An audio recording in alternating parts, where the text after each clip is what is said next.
Kung wala sa kanila, sino? Na kanino? Paano nawala? Anong nakaligtaan? Pero may alam sila ngunit hindi sapat. Ano na kaya mangyayari sa nawawalang files ng history ng yan? Makikita pa kaya ito? Hello guys, may binigay na task kay Ma'am Rosan. Gumawa ng video tungkol sa history ng ND.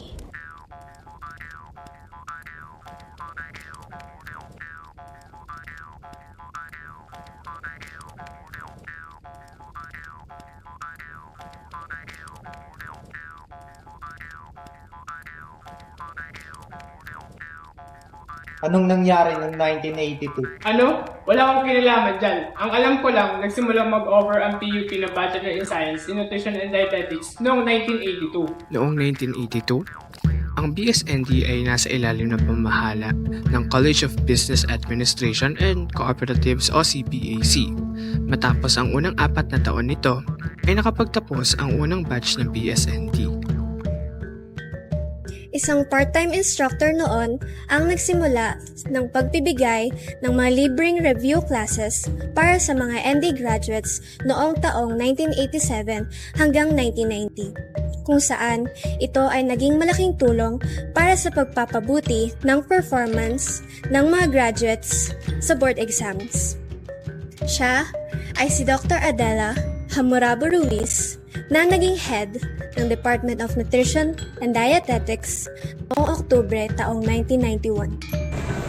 Hindi mo malalaman ng mga yan kundi ikaw ang salarin.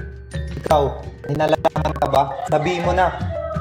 Nang parehong taon noong 1991. Ang programa ay nagpalawak ng praktikal na bahagi nito sa pagsasanay na nagtatag ng pakikipagkoordinasyon sa mga ospital, mga sentro ng kalusugan sa mga komunidad at mga ahensyang nauugnay sa nutrisyon upang mabigyan ng mga mag-aaral ng hands-on na karanasan sa mga setting ng serbisyo sa klinikal, komunidad at pagkain.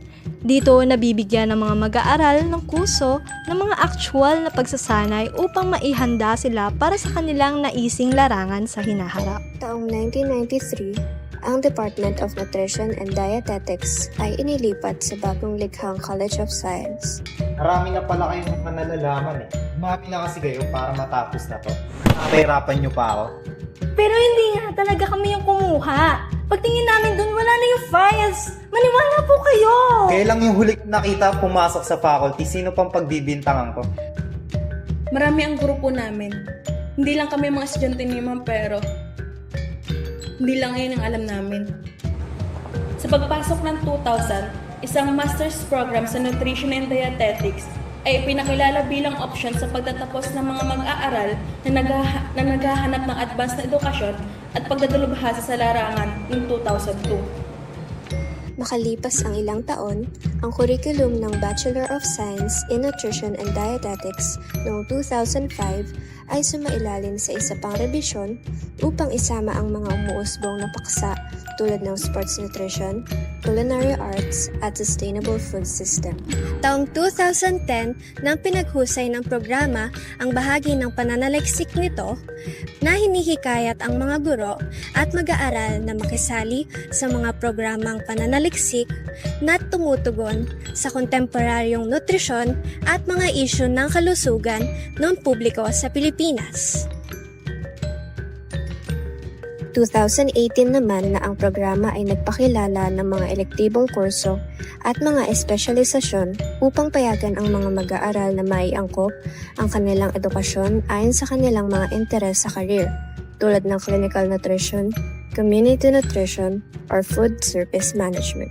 Bilang tugon sa pandemya ng COVID-19, iniangkop ng programa ang curriculum nito upang isama ang coursework sa paghahanda sa pandemya, seguridad sa pagkain, at telehealth and nutrition counseling.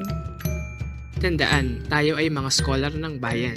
Mayroon tayong mga gampanin bilang mag-aaral na maibahagi ang ating mga kalaman at kasanayan na ating hinubog kasama ng ating mga guro sa universidad.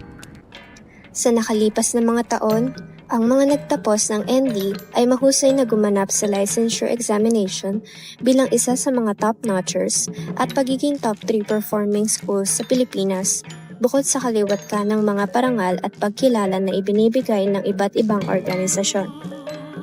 Katulad nitong kamakailan lamang na NDLE 2023, ang PUP Manila ang isa sa mga nangunang paaralan sa nasabing pagsusulit. Nakakuha ito ng average rate na 91.58% kung saan ay nakapasok sa top 10 ang 4 na mag-aaral kung saan top 1 si Genesis O. Rivera na may 92.60% passing grade. Welcome to PUP Manila Nutrition and Dietetics Department.